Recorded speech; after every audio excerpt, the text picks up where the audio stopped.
It is a Wednesday night, should I say a late Wednesday afternoon, yet we find ourselves together again.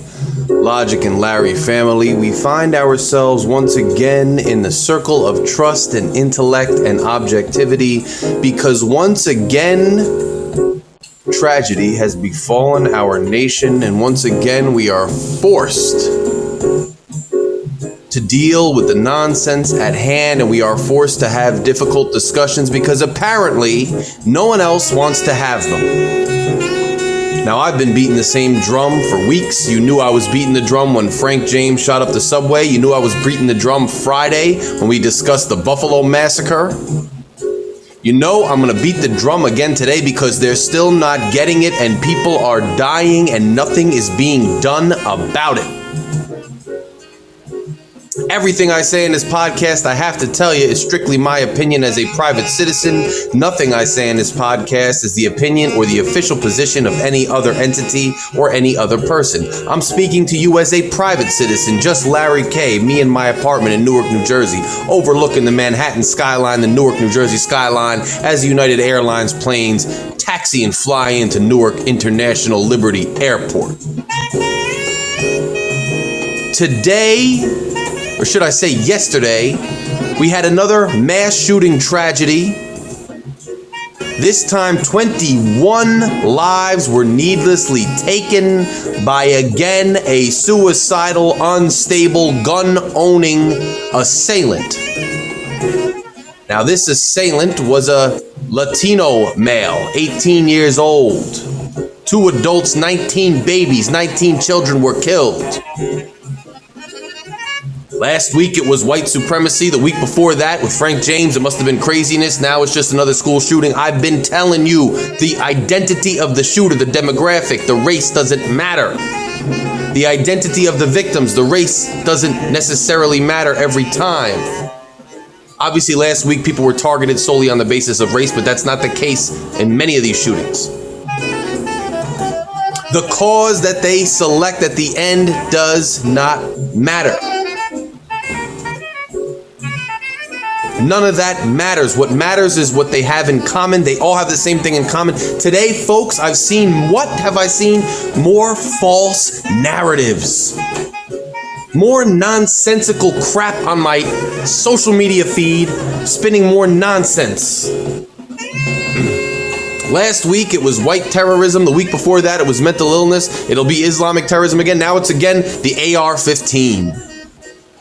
Now it's all about the AR-15. Even though Frank James, when he shot up the subway, luckily he didn't kill anybody. When Frank James shot up the subway, he used a handgun. If AR-15s were illegal, I guarantee you this individual in Texas would have bought a different gun or several different guns and still committed the same amount of atrocity, the same amount of carnage would have been inflicted by him. But we don't have people that want solutions. We have nonsensical narratives circulating, and if you're somebody who's perpetuating and proliferating these nonsensical narratives instead of getting real about what we can do to solve the problem, then guess what? You are part of the problem. I've seen 2 narratives take hold today. One of them is that the AR-15 is the most evil thing in the world, and the only reason this is happening is because the AR-15 is so extremely dangerous, and the AR-15 needs to be banned, and that's how we can solve our problems. And if you're not for banning the AR-15, then you are part of the problem. Well, let me tell you something. I have talked to people who know a lot about weapons, the construction of weapons. I'm a gun owner myself, legally. The AR-15 in and of itself is not the number one reason why we have this carnage, okay? That's just a type of gun, but any gun will suffice. And I've talked to you. Let's step back. And I apologize, I'm a little wound up because it's happening so often. People are dying and nothing's being done, and we have the means to fix it, yet we don't even try, and I'm just a little beside myself. So let me take a breath. Let me listen to Coltrane. Let me take a sip of my drink here after a long day at work.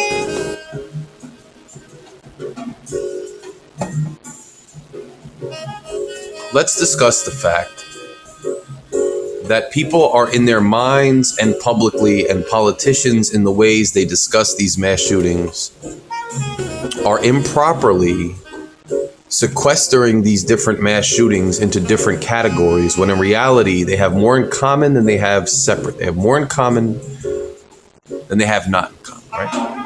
I saw a lot of people today discussing and posting about just school shootings, acting as if school shootings were a completely separate phenomenon than mass shootings in public in general, right?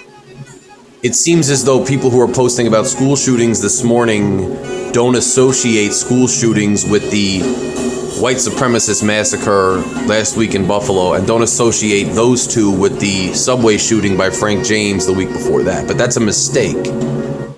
And we discussed this last Friday. It was only a few days ago. It wasn't even a week. We didn't even make it a week. I told you guys it would be another week or so. We'd have another mass shooting. It would be a different MO, and we'd have different causes and different narratives take hold. Well, I was right. But it didn't even take a week. It took a few days for these narratives to take hold, and for another shooting to happen, for more innocent lives to be lost needlessly. But I see a lot of people, a ton of people, putting this into one category. And it doesn't belong in one category. It doesn't belong just sequestered in just school shootings. It belongs in a category with all the other mass shootings that have occurred, because they all have in common individuals who are feeling some sort of societal grievance, who want to go out in a blaze of glory. I lack a better way to describe it, so I'll call it a blaze of glory.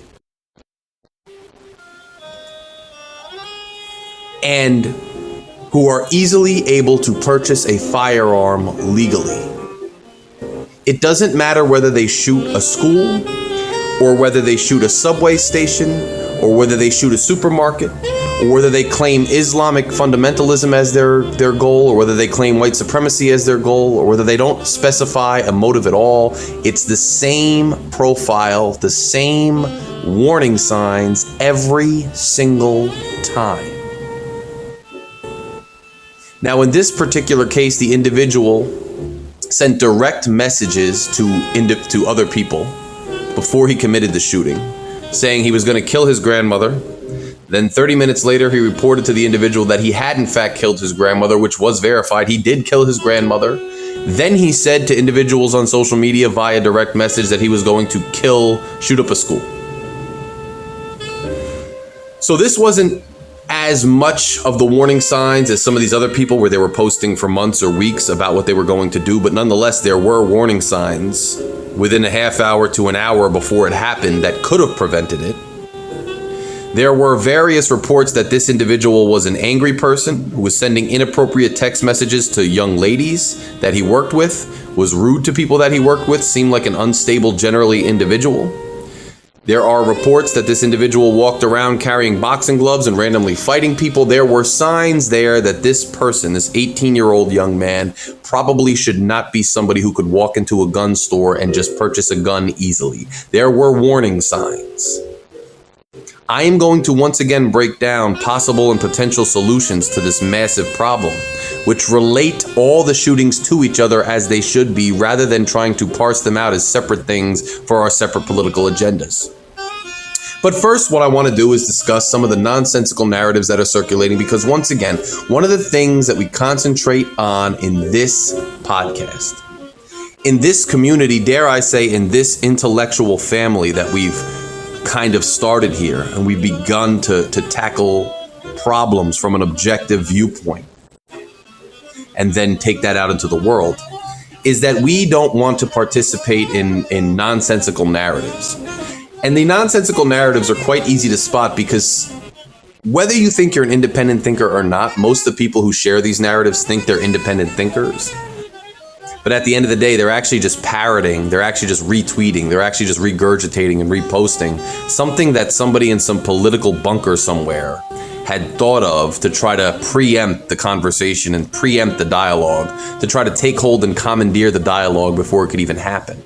So when you're sharing something that everybody else who seems to be like-minded politically to you is sharing, you should pause and think about whether or not what you're sharing actually makes sense in the real world, or whether or not it could be just some nonsensical narrative put forth by some partisan strategist. I've been railing so much on the left as of late, and I'll get to them in a second, but today what I saw, as far as a narrative being proliferated, today what I saw was something coming from the right, and it was quite absurd. What I've seen very early in the morning, because they knew that the gun talk was going to pop up, right? They knew that common sense regulations of access to firearms was going to be a subject of conversation. They knew that conversation was coming, right? So what did they do? They preempted that conversation with this nonsensical narrative. Are you ready? Because you've heard it. You've heard it all day. I bet you've seen it posted several times. You've seen people talk to you about it. You've had people approach you seeming like good people saying, hey, what about this? And it's been the same narrative. You know what that narrative is? Why can't we arm teachers? Why can't we put armed guards at every school? Why can't we have TSA level type security at every school? That's the way to solve the problem. Let's get armed to the teeth tough guys at every school. And let's arm our teachers, put teachers through training classes so that they can defend the students. That's the way forward. Why aren't we doing enough? Why aren't we arming teachers? Why aren't we fortifying schools? Why aren't we having TSA security checks at the front door to every elementary school? Damn it, we need results. If you are somebody who has been saying that, if you are suggesting that we arm teachers, or that we put forth a TSA level, TSA style checkpoint in front of schools, I want you to do something for me. You can turn the volume up so you can hear the Coltrane to give you some inspiration. Take out your phone if you got it in front of you, if it'll allow you to keep playing the podcast. I want you to open your camera. Switch your camera to selfie. Give you a chance if you're one of these people who've been saying this. Switch your camera to selfie. Look at your face. Look at it. Look yourself in the eye. Say, I am an idiot. Smack yourself in the face once for me. Please. Smack yourself in the face. Get some sense. Get some sense. Smack yourself with the other hand just really quick. Not too hard. Just want you to get some sense. Okay. Now, flip back out of the camera. Flip back out of the camera, Bree. I know you didn't say it. Flip back out of the camera and come back to the conversation. So I had to do it. You had to do it to yourself, because that's one of the most absurd things I've heard. We are legitimately discussing arming our educators. I know plenty of teachers, most of them young women who care about education sincerely, but definitely did not sign up in their education and their low pay to be armed guards. And even if you included the armed guard angle in their pay, would choose not to be armed guards. Teachers are not armed guards, okay? And TSA style checkpoints in our classrooms and schools is not necessary when there's more viable, better solutions available to us. We don't need to protect. It's basically saying we don't want to change anything about gun laws. We don't want to in any way discuss the topic of people getting too much access to guns. We don't in any way want to sit at the table and have a legitimate, objective discussion about it. We have no desire to do that. So instead, what we propose to let you know we care is to arm our teachers and have TSA airport style checkpoints at our front doors. I mean, it's common sense. But the money that you would have to spend to arm our teachers, train our teachers, pay the extra stipend to our teachers to carry a gun, and implement these vast metal detecting TSA style systems in the school, you could spend that kind of money and do what I propose, which is just have more robust background checks for people buying guns, have more robust law enforcement on the internet, regulate the internet better, have more robust statutory law that holds people accountable who witness people saying on the internet that they're going to carry out these threats and fail to alert authorities, or worse yet, participate in the encouragement of the situation. Those things would cost much less than funding all these massive security systems in our schools. And guess what? Because once again, And CLR says it's not going to stop it, and it's right. But you know what? It's not going to stop shootings in schools if a teacher has a gun. But you know what? Even more, it won't stop because people continuously insist upon sequestering and separating mass shootings from one another. This one's Islamic extremism. This one's white supremacy. This one's a school shooting. This one's a bombing. This one's it. Instead of focusing on the fact that they're all really the same, they keep insisting on separating them. What they're doing is they're forgetting that if you put armed guards at every school, it's not going to stop the subway shooting. It's not going to stop the grocery store shooting. It's not going to stop the Las Vegas concert shooting. It's not going to stop the Navy base shooting. It's not going to stop the Boston Marathon bombing. What don't you get? Schools are not a separate category from this. They're all the same. When will people start recognizing that mass shooters and mass murderers all share commonalities? I've been preaching it. Why won't people listen? Why won't people listen? You know why? Because our politicians are useless. Because when somebody picks up a gun and shoots at a school, it gives them political fodder for the next election. I hate to say it. It's a terrible thing, but it's true. Democrats know that saying we need to ban AR-15s, making this all about AR-15s, is never going to get anywhere. Why? Because mindful, intelligent, educated gun owners know that the type of gun is really largely irrelevant to the amount of carnage you can inflict. AR-15 versus a semi-automatic handgun with an extended clip and probably a higher caliber, bigger ammunition bullet is not that much of a difference from an AR-15, right? But they want to beat the drum of the AR-15 because those who follow them will say they'll latch onto it, they'll scream about AR-15s, they'll post memes about AR-15s, they'll post statuses about AR-15s, they'll talk about AR-15s, and you know what that's going to do? To the people on the other side who know about guns, it's going to shut them down. They're going to not want to have that conversation at all. Because they know that the type of gun is not really relevant. Further, if they're gun owners, they know that they own an AR-15. They are responsible gun owners and they don't want it taken away, especially when it's not going to actually make an impact on mass shootings anyway, because they're just going to go purchase a different kind of gun and still do the mass shooting. But by beating the AR-15 drum and blaming the other side, they will get fodder for their next election. They will energize the base. So they beat that drum, but it's not an actual solution. And on the other side, they know damn well that common sense restrictions on purchasing a gun are relatively, I don't want to say easy to implement, but they are doable to implement. On a federal level, which will make gun purchasing standards uniform across states, is also very doable, very feasible, and we can do a better job.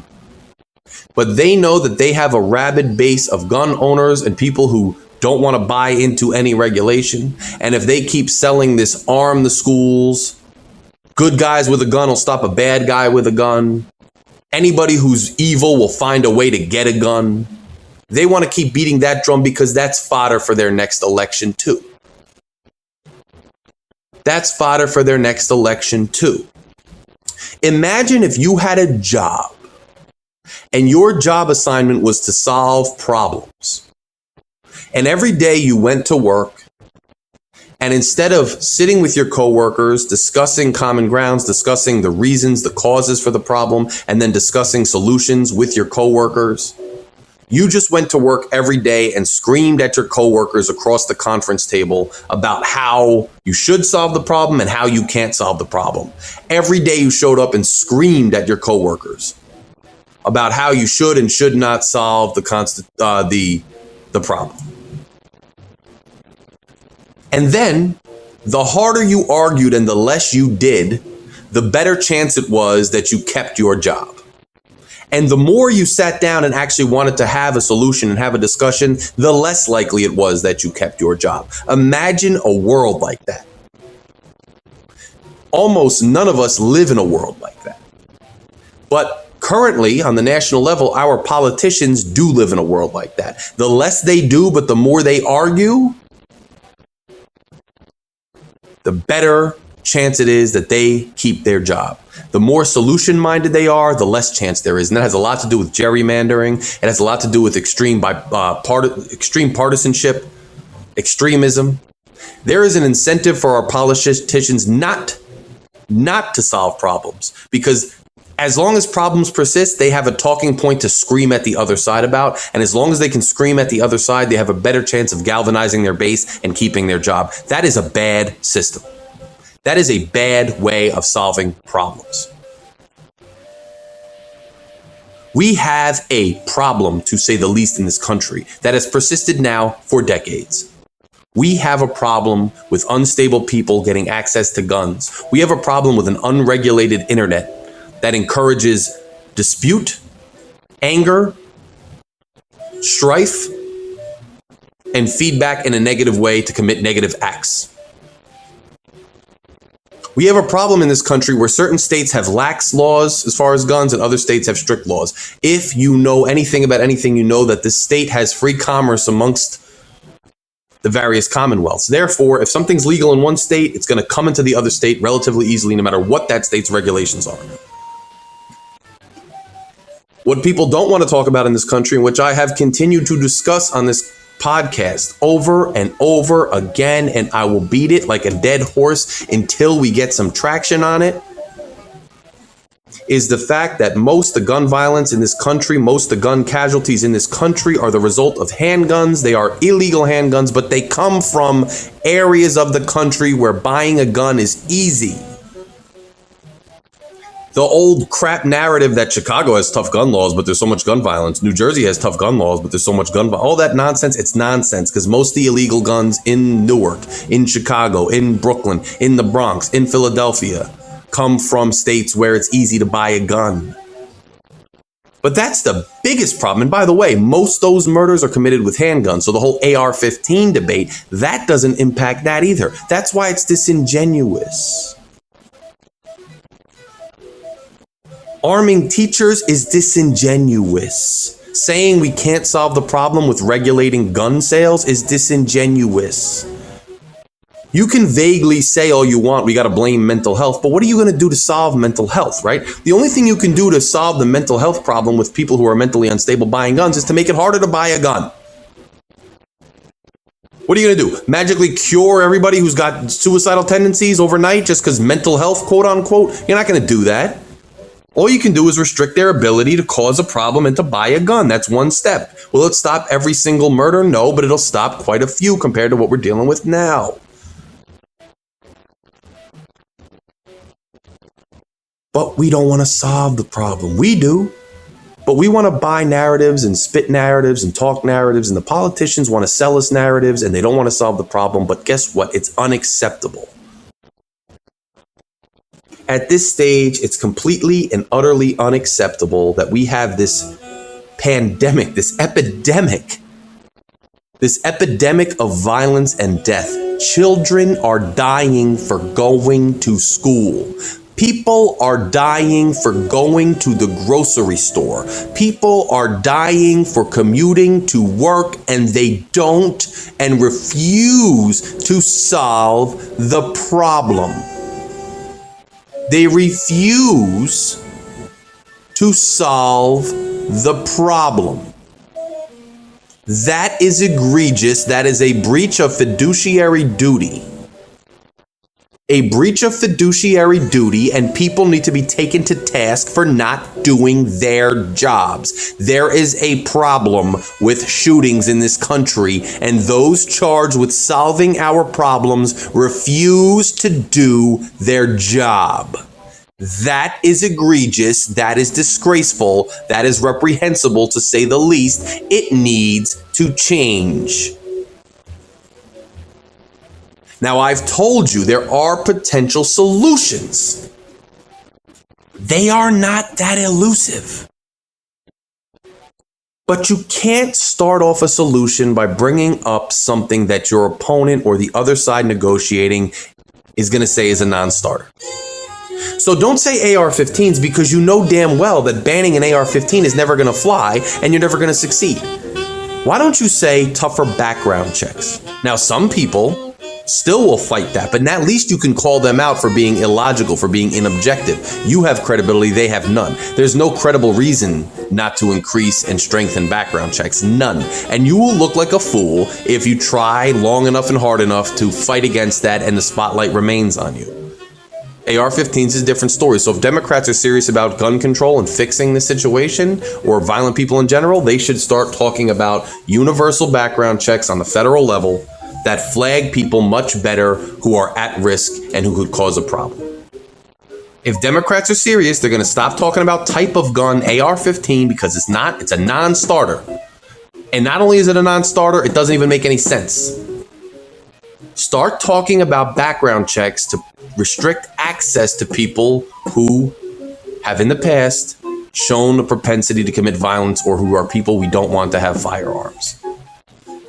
Second, do an investigation into New York's red flag law and why it failed in Buffalo. There should be a more robust system statewide and federally to detect people who have had prior red flags raised in their history, a questionable social media presence, a questionable presence amongst their peers socially, so that if they go to apply to buy a gun, there is a mechanism to investigate them and determine whether or not they are suitable to own a gun based on their past actions and their reputations on social media and in the community. Investigate that and find a way to make it more robust. 3, increase law enforcement presence on the internet in terms of cybercrime, and that's a twofold proposition. Number one, the internet companies need to be more regulated with more oversight as far as their algorithms, the different servers that they use, different sites that they service that allow people to be more anonymous in the corners of the internet. People have a right to free speech, but there should be government officials, many more of them. It should be a much more robust system that monitors activity in the public sphere. I'm not talking about things you need a search warrant for, like going into somebody's cell phone or going into their private messages. I'm talking about things that they post publicly in a public forum. In a public forum. There should be much more monitoring of people saying questionable things and potentially violent things in a public forum, so that those people can then be monitored, and more importantly, a red flag, which is the purpose of the law, which is the reason the law is called a red flag law, more importantly, so that a red flag can be placed on that individual so that when they show up to a gun store, something alerts the gun shop owner and authorities that they are somebody questionable, that perhaps they should not be owning a gun right now, or more investigation or more litigation is needed. The second part of that, law enforcement bolstering on the internet, is I'm not proposing at this juncture that individuals who simply witness somebody say something should be held criminally liable if they don't report it. There could be all kinds of reasons why you don't want to report it, all kinds of reasons why you're not obligated to affirmatively take action when somebody else is doing something and you're just a passive observer. I understand that. But on the other hand, not so much with this particular individual, but especially with the individual in Buffalo, we know that individuals not only observed him posting questionable things and observed him posting literally what he was going to do, that he was going to attack African American people at Tops. We not only know that, but we know that individuals actually actively and affirmatively encouraged him to do it and participated and helped to participate and encouraging him and helped to participate in planning the murder. Every time that occurs anywhere in this nation, those people should be charged as accessories to murder. And watch how quick people stop encouraging other people and stop sharing things and stop facilitating these things when they start getting dragged into court and dragged into jail for facilitating these. And let me assure you, I know for a fact that while it's not easy, it's very doable to track down these people on the internet. It's very doable to find out who they are. It's very doable to identify them and effectuate an arrest, but it's going to require cooperation amongst different agencies at the state level and at the federal level. But it's doable. It's going to take effort. It's going to take time. It's going to take money. But that same effort, time, and money that people are spending should go into TSA checkpoints and armed guards at schools to fortify them, would be better spent doing this, because this will not just prevent school shootings. This will prevent all mass shootings. Not all, I'm not saying 100% success rate, but I'm saying it will be applicable to any mass shooting, any potential mass shooting, not just school shootings. And it'll probably be less money than outfitting every school across the country with TSA level security and armed guards. So it's doable. And anybody advocating for armed security and armed guards should be somebody who's willing to listen to this, because funding should not be a problem since you're already advocating for a whole ton of funding on your solution.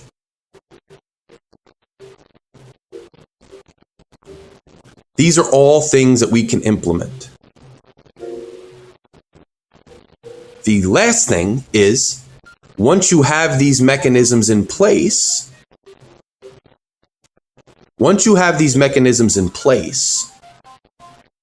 you should start to hold gun shop owners civilly liable and potentially criminally liable, depending on how egregious the lack of background check was, for selling guns to individuals who come up on the red flag laws when the gun shop owner knew or should have known that the individual they sold the gun to posed a serious risk to public safety.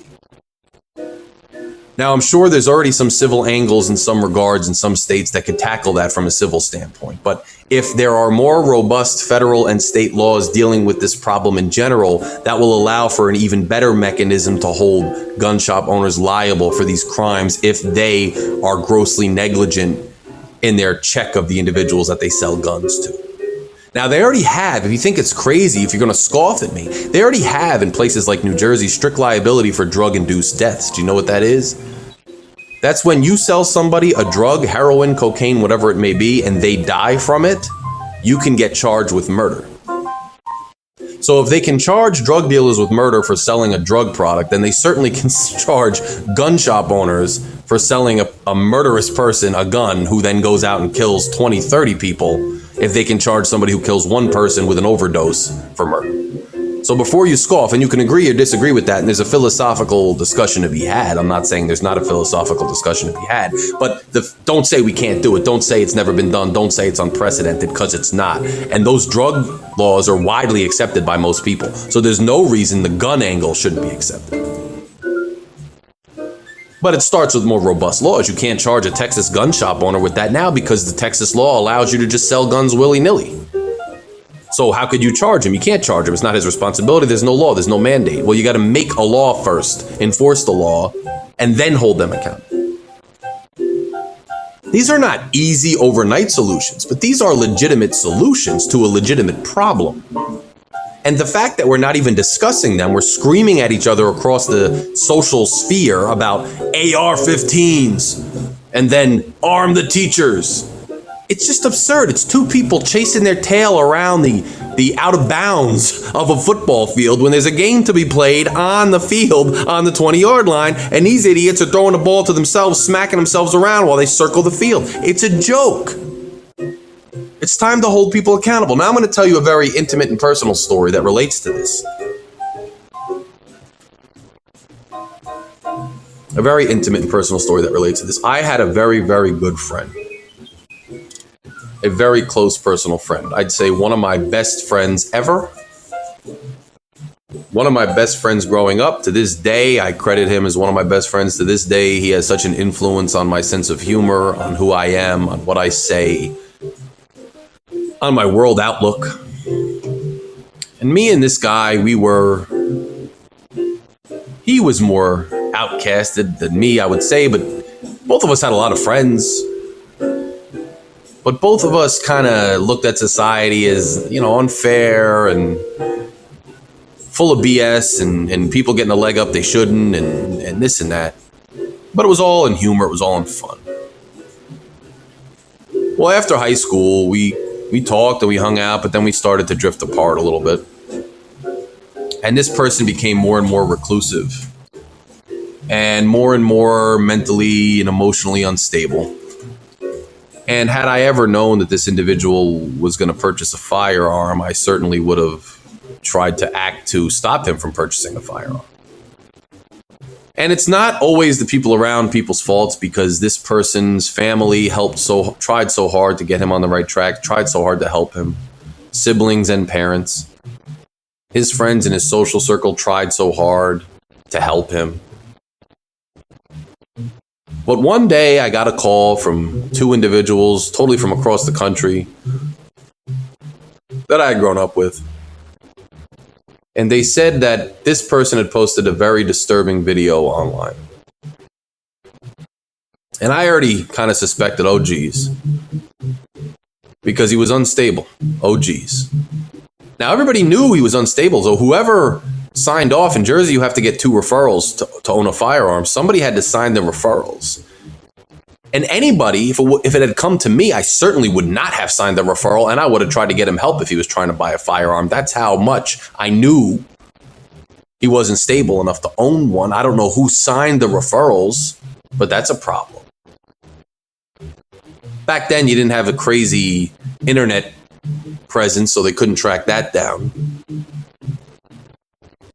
Anyway, unfortunately, he made a video that morning of himself with a handgun, and it was his suicide video. And subsequent to posting the suicide video, he took his own life. He took his own life. Now, what was interesting, sadly, about the video was that in the video, he said that he had been in contact with other individuals via the internet. And mind you, this is like 2011, so the internet was even less accessible and expansive than it is now. But he said that individuals on the internet had encouraged him to take other people out with him and do like a mass shooting. And he said on the video, that's not the kind of person he is. He's not going to do that. But the fact was, people were encouraging him to do that. I wonder who these people were. This has been going on for years. Luckily, he was a good man and would not do that. But they knew, A, that this person was at risk and was going to take their own life. And not only encouraged him to take his own life, but encouraged him to take the lives of others. These people are still out there, I bet. These people have never been held accountable. We don't know who they are. There should be mechanisms to investigate and find out who they are in every instance like this. He also gave thousands of dollars to somebody, according to him, and we don't know who that is. So that's another individual who was out there, knew this person was at risk, knew this person had access to a firearm, knew this person was going to hurt himself, potentially himself and others, and yet took money from him and let him go about his business. This was about 11 years ago, and this is my personal experience. There is no reason why we can't have more robust protections and mechanisms in our society to, 1, try to thwart and try to prevent mass shootings, and B, 2, hold those accountable who enable and encourage these people to continue with their acts to harm themselves and others. There is no excuse. The only excuse we have, the only reason we have, is that politicians and those of us who enable them continue to parrot nonsensical narratives and yell across the table at each other in an endless cycle of nothingness that gets us nowhere. Screaming about AR-15s when any gun could cause this, when bombs could cause it too. Screaming about arming teachers when there's so many more common sense mechanisms, available to put in place to solve the problem, is a dereliction of duty, not just for the politicians, but it falls on each and every one of us too. If we're not having a more serious conversation, if we're not taking our politicians and elected officials to task for why they haven't done more, if we aren't taking to the sound waves and talking to our neighbors and our families this Memorial Day weekend, rather than just have a hot dog, have a burger, have a beer, but talk about this, because this could be you, this could be your family, this could be your loved one next time. If we as a society are not going to band together to demand change and demand something be done, at least something be tried to be done, then we are all culpable for the next set of bodies that appear on our news screens. We are all culpable. It's time we all collectively wake up. and get down to the business of solving our societal problems as a society. This is not just a sounding board to get up every day, scream at the other side, go to sleep, and let the world continue to burn. If you're on this earth, you have a responsibility to your neighbor and a responsibility to yourself and those you love to try to make a difference and make the dialogue more productive. And that's all we preach on this show. And I just said it Friday. They were trying to score political points last week, and they're trying to score political points this week, and they're trying to separate the different mass shooters when we know that there's commonalities, when the commonalities have been researched ad nauseum. We know that there are certain angles that you can attack this problem with, and nothing's happening and nothing's being done. And yet we keep electing more and more partisan people in these primaries so they can continue to dig their heels in, continue to refuse to talk to each other, continue to play. This is something I posted the other day on social media. We have far too many people who play to the crowd rather than lead the crowd. Far too many people who play to the crowd and very few people who lead the crowd. So many people want to play to their side and what they want to hear, and so few people want to tell their followers the hard truth that you may think this or you may think that, but let me tell you, that's not necessarily true. I used to be a hardcore to the left person, but I had to have conversations with certain people who I knew their heart was in the right place on the left, but they had to hear certain realities, and I myself had to hear certain realities. When I first understood and learned about guns and about the difference between an AR-15 and other guns, I was forced to rethink my position on guns and to be more logical, more objective, and more solution-minded on them because I was educated on something I hadn't known much about. When I have met somebody who's from the right word persuasion and they have opened their heart and mind to me, they have usually made progress with me and they have come to understandings with me. We're not going to agree on everything, but they have come to better understandings, and I've seen their dialogue and I've seen their way that they think and the way that they analyze situations get better. And when I've seen people on the left who are so hardcore left they can't think straight and they just want to attack anything that goes against their ideology, when they've opened their minds and hearts to me and we've talked, they've come to be more objective and more solution-minded. Everybody has something to say, but what we need to do is listen more, because no one side has a monopoly on morality. No one side has a monopoly on what's right. No one side has a monopoly on how to solve a problem. If we tune each other out, we're never going to learn anything, and thus we're never going to get to a solution. If we sit and listen to each other and educate ourselves about the actual causes of a problem, about, for instance, the commonality amongst all mass shooters, all mass murderers, instead of trading barbs about which political point was scored this week by the mass murderer, we have a much better chance of stopping the problem and living in harmony. It won't always happen 100%. I'm not an idealist. I'm not a utopian, but I'm just saying we have a better chance of solving our problems. We have, as humanity, we've done it before. We've solved serious problems in the past over and over again. The fact that we're digging our heels in now and refusing to do it is a real problem. And it's unacceptable because we are all capable. We can look around and say, oh, everybody's stupid. Everybody doesn't want to think. Everybody's dumb. We can say it all we want. But the fact is, if you talk to any individual human being, they're capable of rational thought. They're capable of listening. They're capable of hearing another side. They're capable of importing information into their head, using it to reanalyze their position and attacking a problem with a solution-based mindset. They're capable of that. And all of us need to encourage people to do that. And if our politicians are going to stand up there and stammer and arm teachers and ARs and this and it's Tucker Carlson and it's the Muslims, and if they're going to act like that, we're going to tell them, sir, ma'am, politely, you're not acting adult. You're being very juvenile. You're not thinking clearly. I'm going to need you to ask you to sit down and listen to us for a little bit. Stop regurgitating nonsensical memes and let's get down to business of fixing things. Now, I am going to open this podcast up for calls. Please keep in mind that it's hard to edit this thing. It's the middle of the week. So if you're going to call, please call and be measured and talk about the topic that we're on. I welcome calls today, and I want to hear your perspective. I want to hear your thoughts. I want to go back and forth with you. And I think the people listening whether live or on the recorded version, are going to get a lot from it. So if you have a perspective and you want to share it and you want to talk and you want to be objective about it, if you have solutions I haven't brought up or ideas I haven't brought up or just general things that, comport with what we're talking about, feel free to call.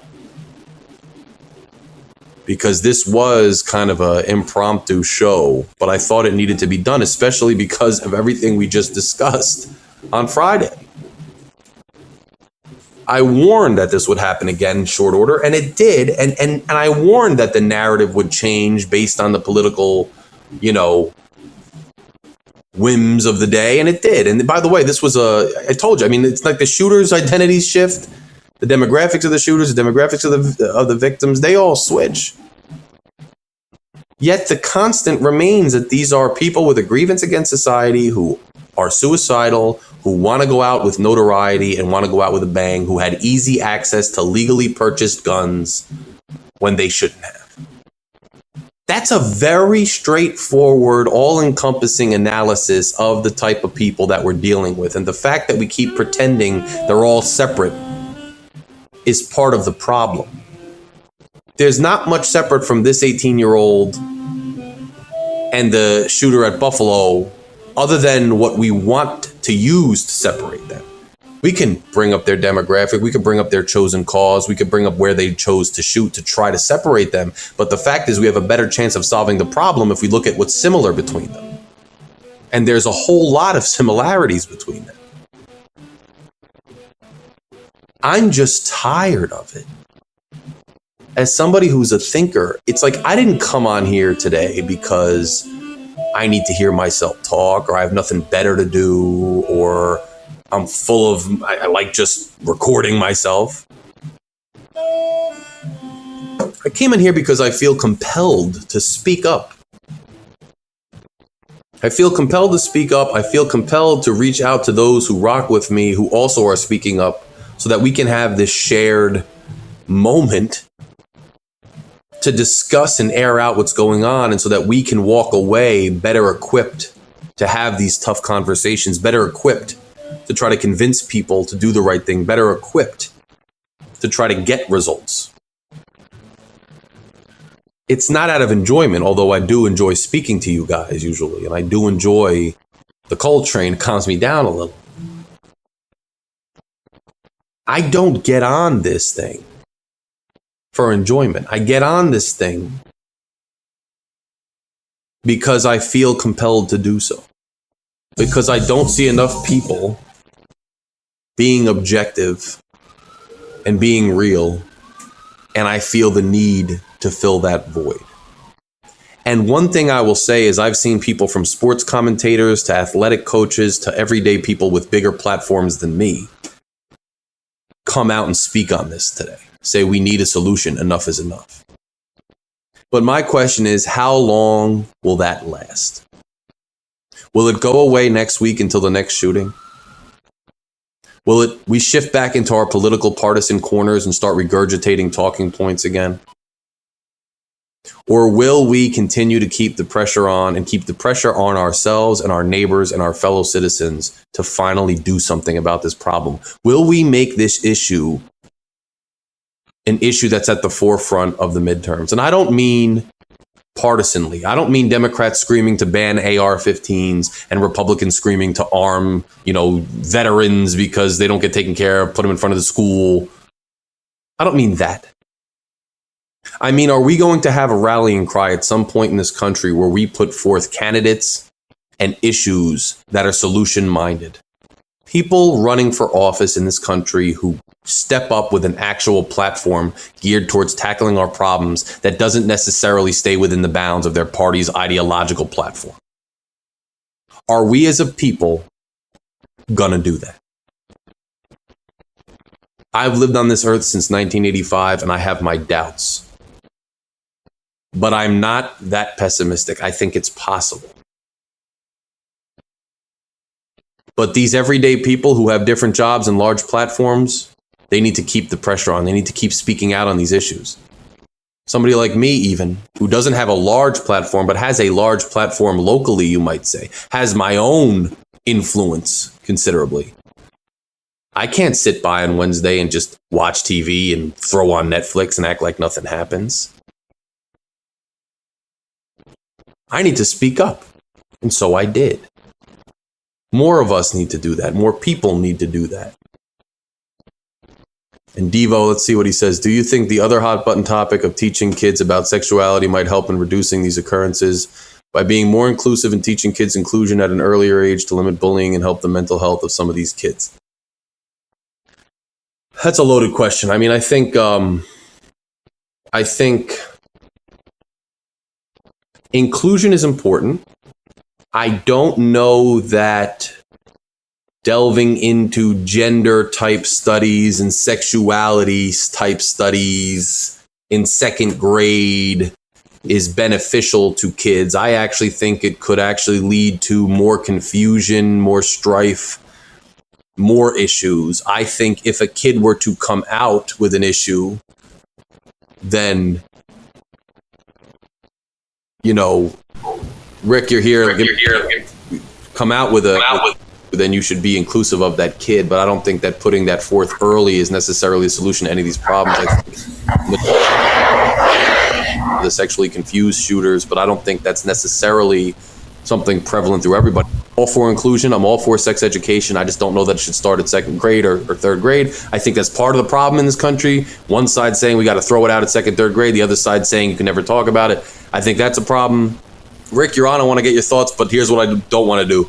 I know Deep left that question, threw that question out there. Definitely briefly touch on it, but I don't want to veer into gender stuff because that's not what the show's about. So just tell me. Actually, I was going to talk about bullying. Your volume on this whole show has been low. I can barely hear you right now. Interesting. Anybody else having that problem? I'm going to have to up the volume for the recorded version, but that's it. I'll deal with that. I got a new phone. I don't know if that has anything to do with it. I'll have to figure that out.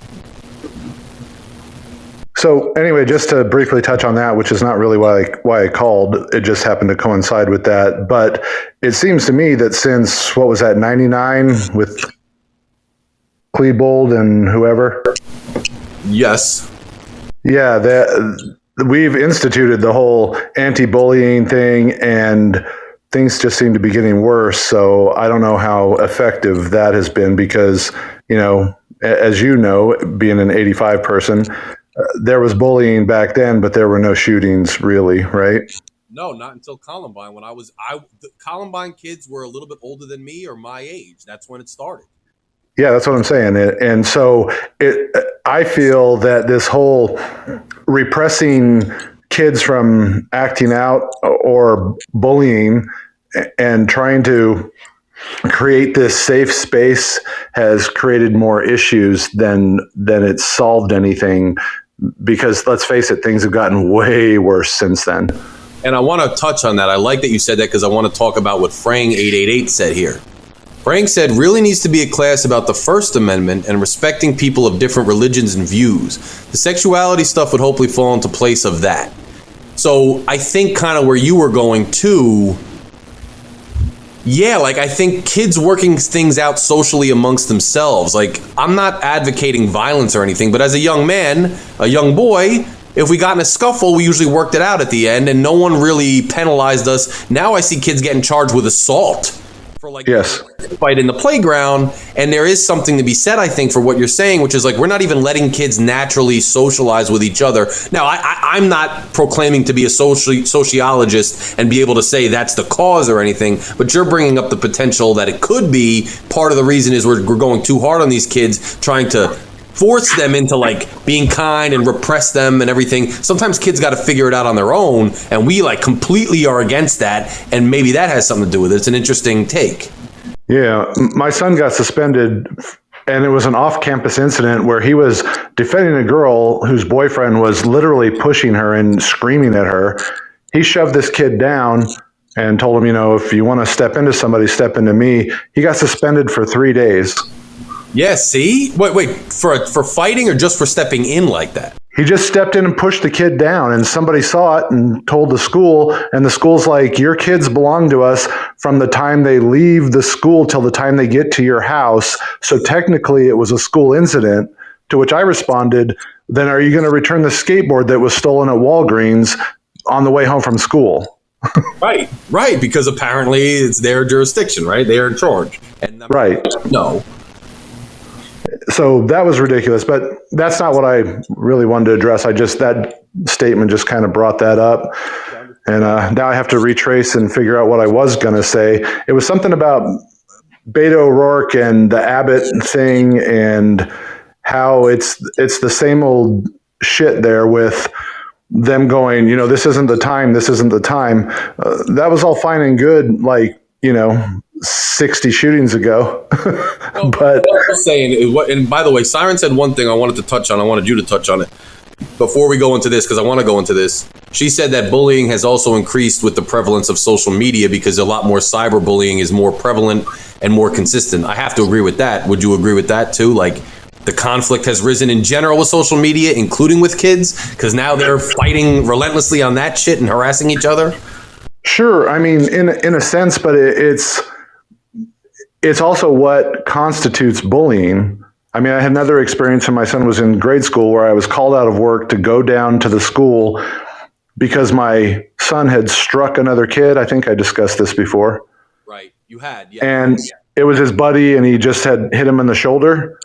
When he came out, like, "Hey, how's it going?" And everybody was fine, but the playground monitor thought that was bullying. He struck another child, therefore it's bad. Wow. So the definition of bullying has changed significantly. I can't disagree with that. I mean, and being somebody who grew up kind of rough and tumble boy, and now I worked in juvenile affairs for a little while, a couple of years ago. I can attest to the fact that we are definitely approaching a different realm in that regard, and I think it's probably a big problem. Simon said, in our generation, there was promise of an escape once you left school, but now it follows you forever because of the internet. And would you agree with that? Yeah, I mean, the internet's part of the problem. I don't know if you saw my comment earlier in the cast where, since we had that conversation today about the AR and 9mm handguns, like every third ad is, get your concealed weapon permit. Here's a leg holster. Here's a holster that you can put right down in your nuts, and nobody will know you have it. Seriously, on Facebook. Rick, yeah, they're bad, man. They are. I mean, that's promoting the problem, right? Agreed. 100% agreed. And Devo says it's the world's greatest and worst invention. I got to kind of agree. The internet, man. Yeah. I think as humans are so flawed that instead of like for instance, Google, man, like you could research so much good information, but everybody uses the internet to spread bad misinformation. It's like, it's a double-edged sword, and people just seem to constantly choose the wrong path when offered. It's just a human thing. It's crazy. But Rick, I wanted to get back to what you said about Abbott, because I only vaguely heard about what happened. If you know more about what happened, would you tell us and then discuss your point generally? Because I think your point that you made, I agree with, and was a really good one. Well, the video is Beto is really, you can't really hear what he's saying, obviously, because he's not mic'd up, but he stormed into this meeting of lawmakers, Abbott and his Costello, or whatever the guy's name is. Yes. And they're all going on with the typical platitudes of, well, this is not the time. And, our thoughts and prayers are with these people. And Beto wasn't having it, right? Beto wasn't having it. So he went in there. A couple of people in the audience yelled, "Let him speak." But just the anger that came from Abbott and I don't know who the other guy is. I'd never seen him before. He's some like frog looking wizard's familiar kind of guy with a bad hair comb over. Yes. And they were like you could hear how much hate they had for Beto, who is just really, he's a citizen voicing his opinion in a forum, right? I mean, we have a sort of a right to do that. I get that there's certain rules and regulations, but they're saying the same shit, and Beto called him out on it, and so he was obviously escorted off. But the point that I was making was that they are saying the same shit they always say, and how many times are they going to say that before they do something? Because Abbott has gone absolutely the opposite direction and now I know CLR corrected me somewhere, but my understanding was that anyone can get a gun in Texas for any reason now. You don't need a permit to carry one. Yeah, I saw that. Wasn't that only recently, Rick? Wasn't that like within the year? Yeah, very recently. And you know what that speaks to? Just a quick aside. It's I keep seeing these states. It's really sick. It's like states are reacting to national politics. Like I've seen liberal states going like ultra liberal because of some national argument, and then conservative states going ultra conservative because of some national argument. Like Texas doing that, what was the utility other than just saying we hate liberals and we're like ultra gun? Like what's the point? And then you see that happen. It's just it's absurd and it's sick. Like how are these people making these types of decisions based on national cable news arguments? It's absurd. Yeah, that's exactly what you were saying about they just use it for political fodder. They don't give a shit. I mean, but they're like, oh, look at us. We just made it. Everybody can just get a gun. You don't even need a permit. Have fun, Texas. Well, look where we're at. The dude bought 2 ARs and I think 300 and something rounds of ammunition. That should have red flagged the fuck out of him. Well, here, you know what? Here's another interesting topic that I'm sure you could weigh in on that I've thought about. And you know me, you know guns well. I know them okay. You know them better than I do. But I try to tread lightly on the regulatory aspect because I know there is a sensitivity with the Second Amendment and all that. But one thing I'll say is, you know, I think most people, if you got them in a normal room and a normal temperament, would agree. What's wrong with, say a person didn't even have any other flags.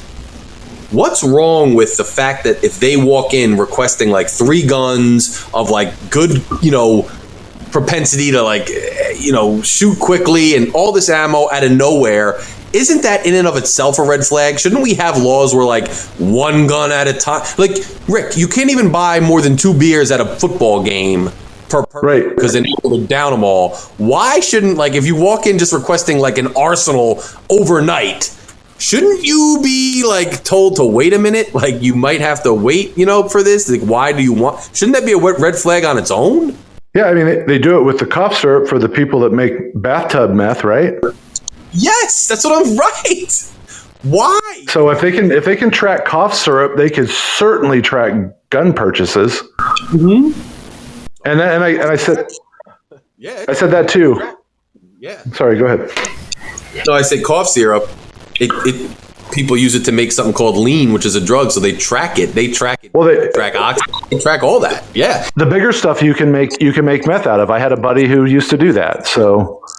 But the thing is that like you were saying about the social media, and I made a joke, and it was probably at Siren's expense, and I didn't mean that because I think she's freaking hilarious, right? I mean, but she gets occasionally banned on Facebook for things she posts. If they can track that, or I had a buddy who used to post classic art, right? And he would get banned because there was a breast or a penis in this, you know, Renaissance art, and Facebook would ban him. But they can't track these fuckers that are like, I'm gonna go shoot my school up, you know? They can, and if they can't, they have the technology. They need more manpower. They can do it. Like, I think what's elusive to some of the general public, I think, is that they think these types of things are like impossible endeavors, and they're not. It's just the lack of willingness by the internet companies, by the government, by anybody to actually tackle the problem. It is doable. It's not this crazy undertaking. But then again, Rick, the same people who think we can arm every teacher in the country and have TSA level security checkpoints at every school across the country easily think it's too tough of an undertaking to have more robust background checks. Something there doesn't quite compute. And that's where like the right comes in, and I'm like, and you know, I do it to the left all the time because they're more in my face, but I'm looking at the right, I'm like, you just don't want to solve the problem, dude. You yeah. Don't care. You do not care. My niece literally just posted something that said, problem solved, armed teachers. And I was like, that's not a solution. It's not. You might lose less kids, but what's going to be the effect on a second grader who watches his teacher empty a clip into somebody? You know, I mean, that shouldn't happen at all is the point. Not like, let's defend them with more guns. And that's everybody, right? Good guy with a gun stops a bad guy with a gun. I don't see that happening. Well, another thing is I spoke to a teacher earlier today, a grammar school teacher, who's straight up, I don't want a gun in my classroom. Forget like the active shooter. I don't want a gun loaded in my classroom. It's a whole nother liability. I got enough problems. I don't get paid enough. I have enough issues juggling the education of the students, which is another problem in this country. Now I got a loaded gun just on the day-to-day basis. Forget an active shooter. Some kid could get a hold of it, take it home, shoot another kid, take it. It could go off. I could suicide. What? No, that's insane to even think about. It really is the fact that. And Rick, we talk about this all the time. I know you've seen it too because I've seen it. The narratives, how quickly they take hold, and how everybody just repeats and parrots it. This was a narrative today. And it's an absurd narrative, but people all over are running with it like it's logical. It's great. And I've said that a million times in these gun arguments. If more guns made people safer, America would be the safest fucking country on the planet. Well, Rick, do you remember, and this isn't like a show that just attacks guns and gun owners. You know my very nuanced stance. I don't think we need to ban guns. I don't think guns are terrible. But remember when I sat here and went through the list of states with the most gun violence, and the ones with the loosest laws had the most violence. Everybody focuses on big cities like, Chicago, so Illinois has got to be bad. Newark, so Camden and Trenton, so Jersey's got to be bad. But no, when you actually look at the aggregate of each state, the worst, most violent states are the ones with the loosest laws. It's not right. This idea that more guns in Texas means less crime. No, in the rural towns where there's less crime in general, they reduce gun laws, but they also have less crime in general. But if you look at state by state, the more restrictive states have less gun crime, not the opposite. That's a misnomer. I hate it. Well, and plus all these good guys with guns in Texas, I always am drawn back to the Waco incident where all the Texans showed up during what was basically an illegal search and seizure of legal weapons that what was his name?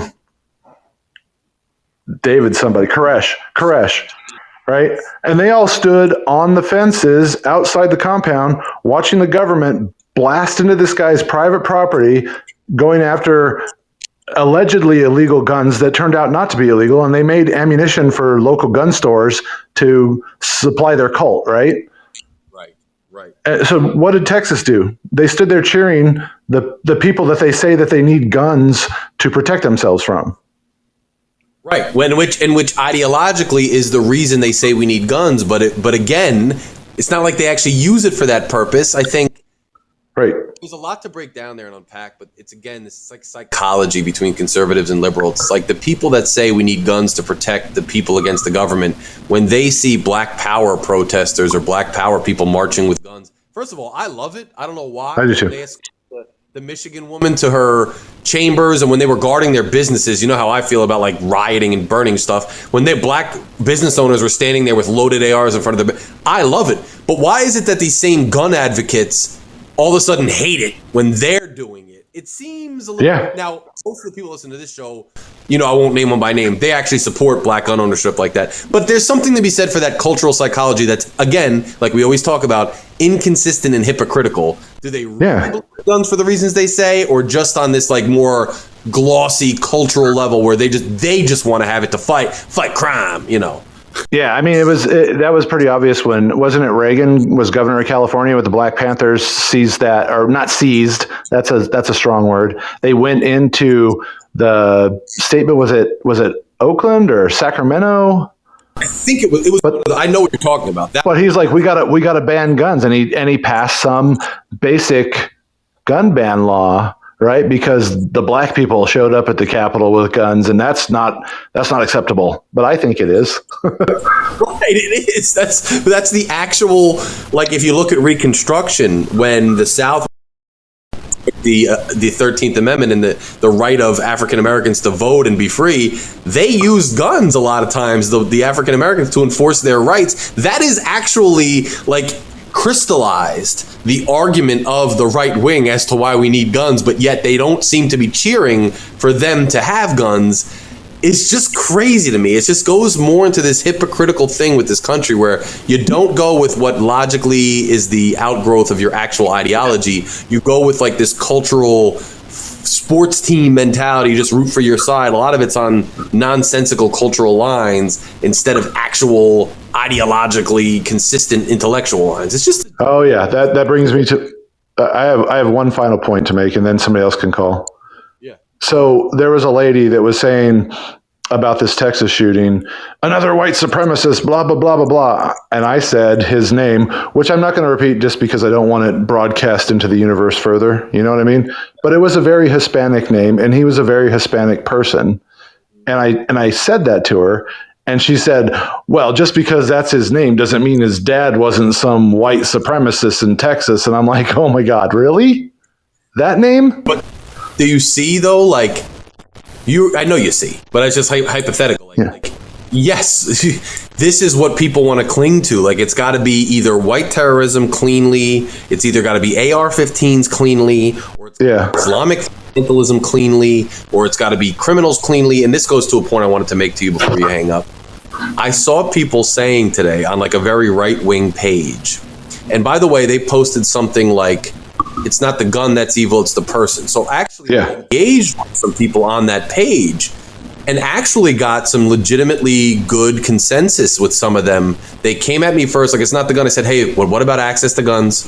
What about restricting it? What about prosecuting people who are accessories to murder who are posting on the internet? They wholeheartedly agreed, a bunch of them, like, yeah, you're right, 100% down with you. But one of the posts somebody said was, and enough with these liberals being soft on crime. Now, you know my stance. I'm hard on crime. I'm tough on crime. I don't agree with the whole willy-nilly liberal let everybody out of jail thing. However, this has nothing to do with that. These guys, the last three guys are not, I mean, Frank James maybe, but the last two, they were not like known criminals in and out of jail. Like, they just throw the same talking points at the problems. They're not even applicable. Like, these guys are not like criminals who are in and out of jail. They're completely unhinged wackos that have never really brushed elbows with the police. Like, so people just throw their nonsense at the, like, whether, so this guy, he's a white supremacist, even though he's far from it.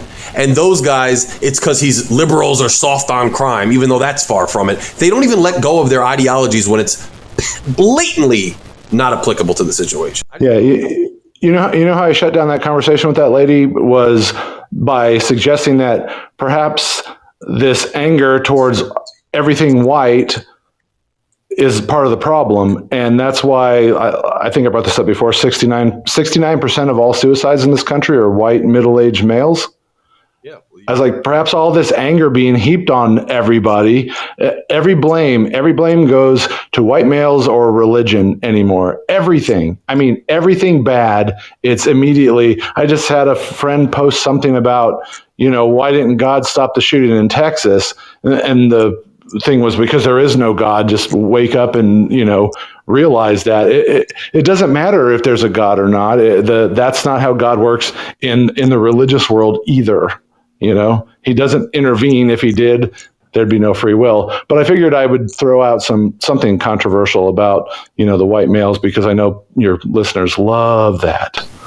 I know it's one of the most controversial topics of the day. What I will say regarding without going into what you said is, I will say that I did bring it up last week that, don't you think that doubling down on the political divisiveness, some people were saying last week because of the Buffalo shooting that we needed more like anti-racist, more like CRT, more like, against the oppressor studies. And I said, whether you agree with that or not, maybe we do, maybe we don't. I'm not taking a position, but what I will say is, you're doubling down on like the strife and the back and forth and the debate and the anger. And there's no question, in my opinion, because when I outlined the shooters last week, there were plenty of left-wing motivated shooters and plenty of right-wing motivated shooters. There were plenty of black shooters, plenty of white shooters, plenty of Middle Eastern shooters. Like, any way you slice it, the strife itself, the anger itself, the divisiveness itself, the debate itself, the fight itself is fueling everybody to shoot each other. So doubling down on any one side is certainly not going to help.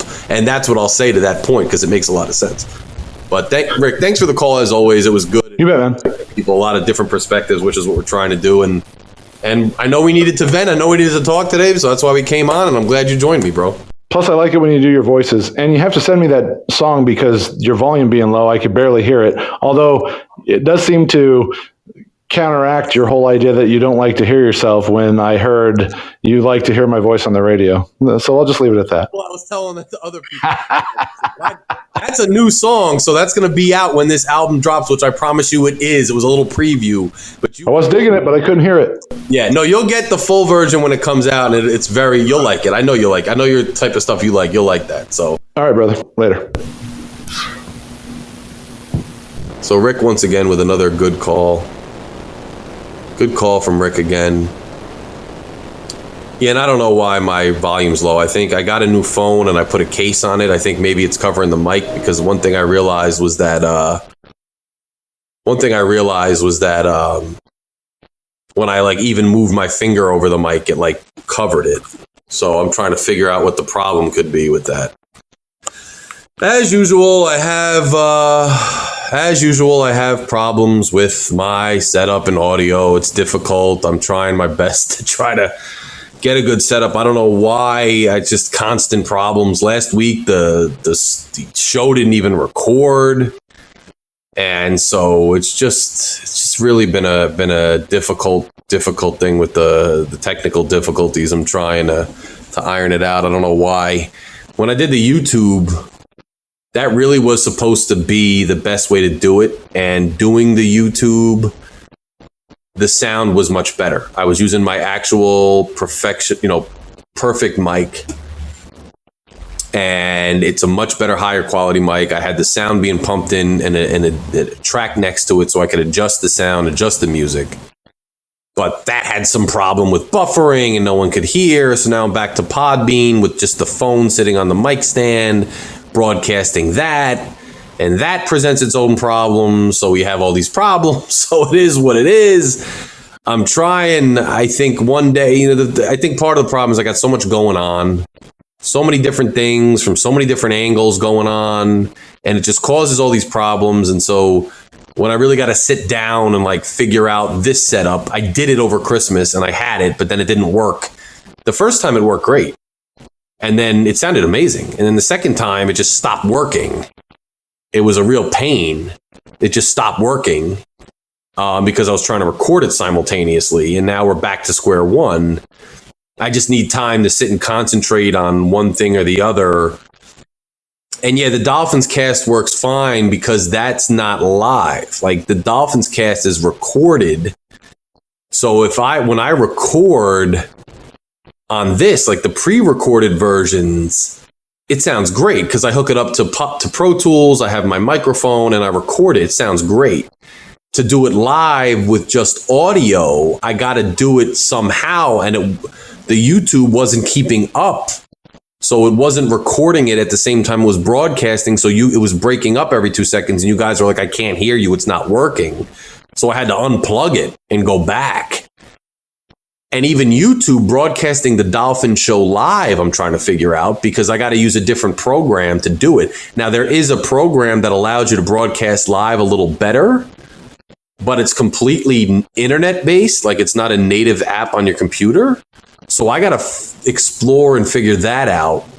It's just constant. It's like no matter what happened. On my last phone, I guess the sound was okay, but the problem was it started running out of memory, so I had to upgrade my phone. I guess something's wrong with this phone where the microphone's covered by the cover or something, or you can't hear me, creates another problem. So now before I broadcast again on the Logic and Larry podcast, I got to do tests with this phone to figure out why the volume's low. So long story short, it just never ends, man. The technical stuff sucks, and it's part of the problem with just being a producer, host, music guy, everything together. Like I don't have anybody to help me with the technological stuff to run it for me. And that's the other thing on the Dolphins Live podcast. When I do the live show on the Dolphins show, that guy, TD Finstalk, the TD Finstalk guy, he runs it. He produces it. Like he controls everything. Well, I just got to talk. So it's tough. It's tough. And yeah, some of the fellas, yeah, I'll figure it out. I'll figure it out. I've been doing audio for a long time, just trying to finish this album. I don't know why this phone is not picking up my audio well. It could just be a setting that like the input or something and the audio is low. I have to just fix it. But I'll figure that out. I'm glad you guys could hear me to this point. And then when I do the edits right now, when I put out the recorded version, I'll increase my volume. But no, yeah, I can't switch the software now because the software is Podbean. And it's the only program that's going to record me and let me broadcast live at the same time. And YouTube, I couldn't download the show. The one show that was good on YouTube, it wouldn't let me download it. YouTube Live won't let you download the audio file. So I couldn't download the audio file from YouTube to put out as a recorded version. So then I tried to record it simultaneously while broadcasting, and that's when you guys couldn't hear it because it kept skipping and stopping. So the whole thing's a pain. It's just a pain. It's going to take a lot of effort to try to fix. And right now, I'm just trying to get this album done and get all my other stuff done. But, I don't know why this is a new problem now with the phone being low. It's a new problem. At least you guys can hear me. At least you can hear me. I mean, you guys are listening. I can tell because you're talking in there. But, I'll have to try to fix the volume issue. I don't know why it's low. I don't know why this particular phone is a Galaxy S10. The last one's a Galaxy X9. But apparently between the 9 and the 10, the volume goes to nothing. I have no idea. I'm trying. But I appreciate you guys joining me, man. This was a difficult show that we had to do. We had to do this show. I appreciate everybody joining me. I appreciate everybody contributing. I appreciate everybody's comments. I appreciate everybody kind of doing what we do. And what do we do on this show? What do we do on Logic and Larry? What do we do on the Logic and Larry podcast? We talk about things objectively, even if they're difficult situations, even if it's difficult topics. We talk about them, we find solutions, we discuss them, and we go out into the world and try to implement them. This is not a solution that's going to happen overnight. This is something, unfortunately, I think we're going to see over and over again, but at least we have our little area here with our people to discuss these things, to try to go out there incrementally and make things better and make things a better place. So Sahil, thank you so much for the love. Please subscribe. Please join us. I'm usually on every other Friday night live. I won't be on this Friday or next Friday, but I'll be on a different Friday from there. Join me. I come on live a lot, and then if you don't catch the live show, the show is available as a recording on every major podcast platform: iTunes, Amazon, iHeartRadio, Apple Music. It's available everywhere. Please continue to tune in. Please share the show. Please let people know that this is something good to listen to. Let's spread more objective truth. Let's have more honest discussions with each other. Let's keep it up. And until then, guys, this was a special edition. I will talk to you very soon. I will let you know when the next show will be, probably the Friday after next. But I will talk to you very, very soon. Feel free to reach out to me on social media. Feel free to reach out to me on the phone, on text message, or whatever. Feel free to talk to me. I look forward to seeing all of you guys out there proliferating and spreading this knowledge and honest discussion that we had tonight. Stay strong. Stay optimistic. Prayers go out to those who are dying from these mass shootings, but let's keep up our effort to get real change enacted. Let's keep up our effort to actually make something happen. You guys are a blessing. It's great to spend time with you guys. I will talk to you very, very, very soon. Have a good night. Good night.